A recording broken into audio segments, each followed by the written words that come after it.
ಪ್ರಾಡಕ್ಟನ್ನು ಬೇರೆ ಪ್ರಾಡಕ್ಟ್ ಜೊತೆ ಕಂಪೇರ್ ಮಾಡ್ತಾರೆ. ಇದು first impression is the best impression ಅಂತಾರಲ್ಲ, ನಿಮ್ಮ ಪ್ರಾಡಕ್ಟ್ ಎಷ್ಟೇ ಒಳ್ಳೇದಾಗಿಲ್ಲ ಅವ್ರ ಮನೆಗೆ ಹೋಗಿ ಟೇಸ್ಟ್ ಮಾಡೋಕ್ಕೂ ಮೊದಲು ಅದು ನೋಡೋದು ನಿಮ್ಮ ಪ್ಯಾಕೇಜಿಂಗ್.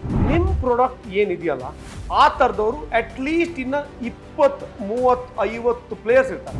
ನಿಮಗೆ ಯಾರು ಸ್ವಲ್ಪ ಹಾನೆಸ್ಟ್ ಆಗಿ ಕ್ರಿಟಿಕ್ ಆಗಿ ಒಂದು ಹಾನೆಸ್ಟ್ ಫೀಡ್ಬ್ಯಾಕ್ ಕೊಡ್ತಾರೆ, ರಿವ್ಯೂ ಕೊಡ್ತಾರೆ ಅಂತ ಅನ್ಸುತ್ತಲ್ಲ, ಅಂಥವ್ರು ಒಂದು 50 ಜನಕ್ಕೋ 20 ಜನಕ್ಕೋ ತೋರಿಸಿ. ಬಟ್ ಎಂಡೋರ್ಸ್ಮೆಂಟ್ ಅಂದ ತಕ್ಷಣ ಜನರ ಮನಸ್ಸಲ್ಲಿ ಒಳ್ಳೆ ಅಭಿಪ್ರಾಯ ಇರೋರಿಂದ ನೀವು ಎಂಡೋರ್ಸ್ಮೆಂಟ್ ಮಾಡಿಸ್ಕೊಂಡು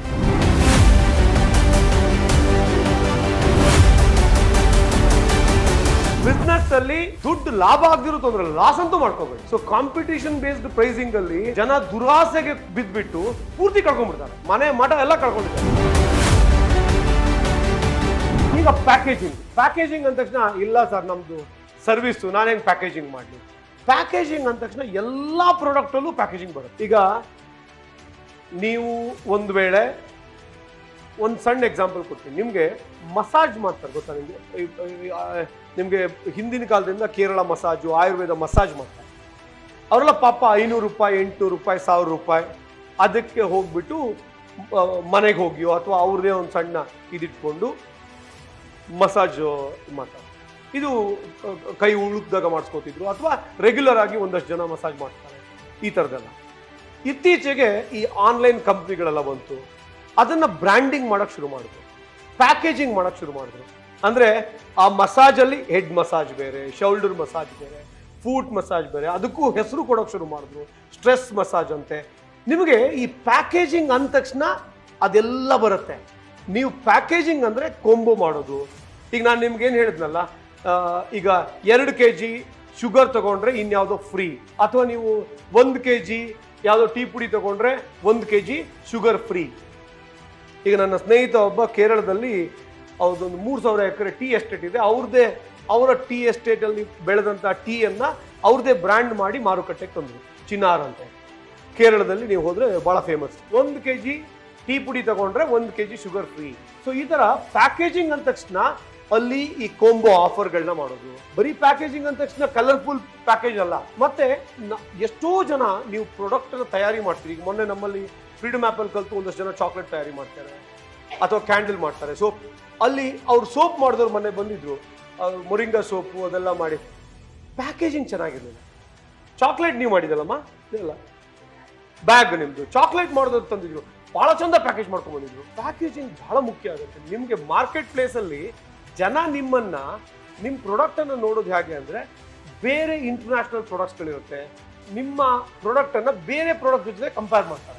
ಅವಾಗ ಇಟ್ ಶುಡ್ ಸ್ಟ್ಯಾಂಡ್ ಔಟ್. ಇದು first impression is the best impression ಅಂತಾರಲ್ಲ, ನಿಮ್ಮ ಪ್ರಾಡಕ್ಟ್ ಎಷ್ಟೇ ಒಳ್ಳೇದಾಗಿಲ್ಲ ಅವ್ರ ಮನೆಗೆ ಹೋಗಿ ಟೇಸ್ಟ್ ಮಾಡೋಕ್ಕೂ ಮೊದಲು ಅದು ನೋಡೋದು ನಿಮ್ಮ ಪ್ಯಾಕೇಜಿಂಗ್ನ ಕರೆಕ್ಟಾಗಿ ಪ್ಲಾನ್ ಮಾಡಿಲ್ಲ ಅಂದರೆ you are gone. So packaging ಹೇಗೆ ಮಾಡ್ತೀವಿ?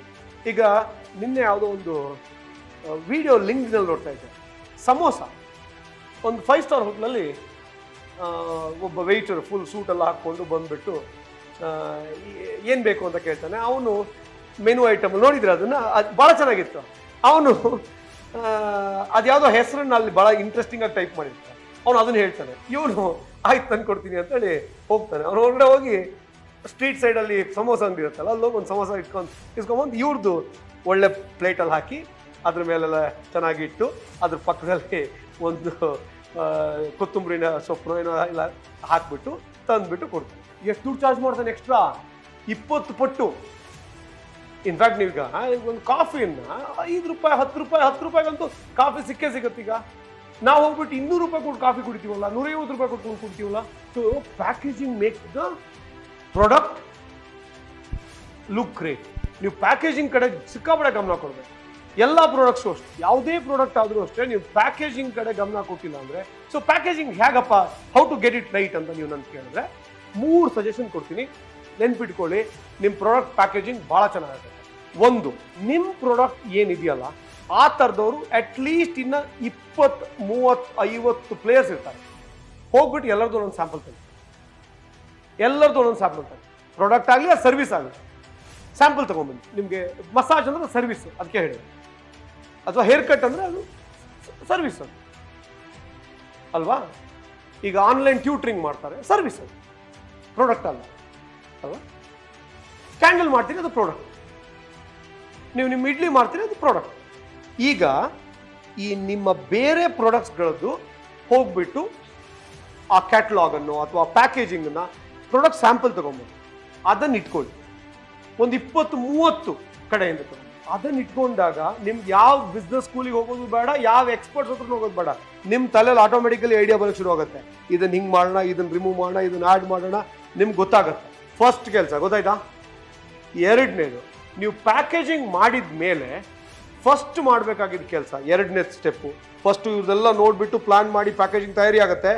ಎರಡನೇದು, ನಿಮ್ಮ ಪ್ಯಾಕೇಜ್ ರೆಡಿ ಆಗ್ತಿದ್ದಂಗೆ ನಿಮಗೆ ಯಾರು ಸ್ವಲ್ಪ ಹಾನೆಸ್ಟ್ ಆಗಿ, ಕ್ರಿಟಿಕ್ ಆಗಿ ಒಂದು ಹಾನೆಸ್ಟ್ ಫೀಡ್ಬ್ಯಾಕ್ ಕೊಡ್ತಾರೆ, ರಿವ್ಯೂ ಕೊಡ್ತಾರೆ ಅಂತ ಅನ್ಸುತ್ತಲ್ಲ, ಅಂಥವ್ರು ಒಂದು 50 ಜನಕ್ಕೋ 20 ಜನಕ್ಕೋ ತೋರಿಸಿ. ಅವ್ರ ಹತ್ರ ಮತ್ತೆ ಫೀಡ್ಬ್ಯಾಕ್ ತಗೊಂಡು, ನಾವೇನಿಲ್ಲ ಎಲ್ಲ ನನಗೆ ಗೊತ್ತುಂಟು, ನಾನು ಮಾಡಿದ್ದೇ ಸರಿ ಅಂತ ತಪ್ಪು, ದಯವಿಟ್ಟು ತೋರಿಸಿ, ಅವರಿಂದ ಫೀಡ್ಬ್ಯಾಕ್ ಪಡ್ಕೊಳ್ಳಿ. ಇದು ಎರಡನೇ ಸ್ಟೆಪ್ಪು. ಮೂರನೇದು, ನಿಮ್ಮ ಪ್ಯಾಕೇಜಿಂಗ್ ಕರೆಕ್ಟಾಗಿ ವರ್ಕ್ ಆಗಬೇಕು ಅಂದರೆ ನೀವು ಲಾಂಚ್ ಮಾಡಿದ ಮೇಲೂ ಕೂಡ ನಿಮ್ಗದು ಮಾರ್ಕೆಟ್ ಪ್ಲೇಸಲ್ಲಿ ಸಕ್ಸಸ್ ಆಗಬೇಕು ಅಂದರೆ ಯಾವ ಮುದ್ರೆ ಇದ್ರೆ, ಅಂದರೆ ಕೆಲವರು ISI ಅಂತ ಹಾಕ್ತಾರೆ, ಯಾವುದೋ ಅವಾರ್ಡ್ ಬಂದಿದ್ದು ಹಾಕ್ತಾರೆ, ಯಾವುದೋ ಅಫಿಲಿಯೇಷನ್ ಬಗ್ಗೆ ಹೇಳ್ತಾರೆ, ಅಥವಾ ಇನ್ಯಾರೋ ಬ್ರ್ಯಾಂಡ್ ಅಂಬಾಸಿಡರ್ನ ಹಾಕ್ತಾರೆ. ಈ ಮೂರನೇದು ಬಹಳ ಮುಖ್ಯ. ಈಗ ನಿಮ್ಗೆ ISI ಅಥವಾ ನಿಮಗೆ ISO ಈ ಥರದ್ದು ಏನಾದ್ರು ಮಾರ್ಕ್ ಹಾಕ್ಬೋದಾ? ಅಥವಾ ಟ್ರಸ್ಟ್, ಈಗ ನೀವು ನೋಡಿರ್ಬೇಕು, ಎಷ್ಟೋ ಜನ ಈ ಕೋಲ್ಗೇಟ್ ಅಡ್ವರ್ಟೈಸ್ಮೆಂಟ್ ಕೊಡ್ತಾರೆ, ವೈಟ್ ಕೋಟ್ ಹಾಕೊಂಡು ಡಾಕ್ಟರ್ಸ್ ಇರ್ತಾರೆ. ಈಗ ಟೂತ್ ಪೇಸ್ಟ್, ಅವ್ರು ನಿಜವಾಗ್ಲೂ ಡಾಕ್ಟರ್ ಎಲ್ಲೋ ನಮ್ಗೆ ಗೊತ್ತಿಲ್ಲ, ಬಟ್ ಟ್ರಸ್ಟೆಡ್ ಬೈ ಡಾಕ್ಟರ್ ಅಲ್ವಾ? ಸೊ ಈ ಮೂರನೇದು ಎಂಡೋರ್ಸ್ಮೆಂಟ್. ಏನು ಹೇಳಿ? ಫಸ್ಟಿಂದ ಏನು ಪ್ಯಾಕೇಜಿಂಗು, ಒಂದಷ್ಟು ಪ್ರಾಡಕ್ಟ್ಸ್ಗಳನ್ನ ತಂದು ಅದೇ ಥರದ ಪ್ರಾಡಕ್ಟ್ಗಳನ್ನ ಸ್ಟಡಿ ಮಾಡಿ. ಎರಡನೇದು, ಒಂದು 50 ಜನಕ್ಕೋ 100 ಜನಕ್ಕೋ ಎಷ್ಟು ಹೆಚ್ಚು ಜನಕ್ಕೆ ತೋರಿಸ್ತೀರಿ, ಬಟ್ ನೀವು ತೋರಿಸೋದು ಮುಖ್ಯ ಅಲ್ಲ, ಅವರಿಗೆ ಸರಿಯಾದ ಪ್ರಶ್ನೆ ಕೇಳಬೇಕು. ಇದು ಹೇಗನ್ನಿಸ್ತು, ಏನು ಫಸ್ಟ್ ನಿಮಗೆ ಇದ್ರಲ್ಲಿ ನೋಟಿಸ್ ಮಾಡಿದ್ರಿ, ಇದನ್ನ ನೋಡಿದ ತಕ್ಷಣ ನಿಮಗೆ ಕೊಂಡ್ಕೋಬೇಕು ಅನಿಸ್ತಾ, ಏನು ಪ್ರತಿಯೊಂದು ನೀವು ಕೇಳಬೇಕು. ಇದು ಎರಡನೇದು. ಮೂರನೇದು endorsement, maximum endorsement. But endorsement ಅಂದ ತಕ್ಷಣ ಜನರ ಮನಸ್ಸಲ್ಲಿ ಒಳ್ಳೆ ಅಭಿಪ್ರಾಯ ಇರೋರಿಂದ ನೀವು ಎಂಡೋರ್ಸ್ಮೆಂಟ್ ಮಾಡಿಸ್ಕೋಬೇಕು, ಅದು ಬಹಳ ಮುಖ್ಯ. ಅರ್ಥ ಆಯ್ತಲ್ಲ? ಇದು 3. ಇದು ಪ್ಯಾಕೇಜಿಂಗ್ ವಿಚಾರ. ನಾವು ಬೇಕಾದ್ರೆ ಒಂದೆರಡು ಎಕ್ಸಾಂಪಲ್ ತಗೋಣ.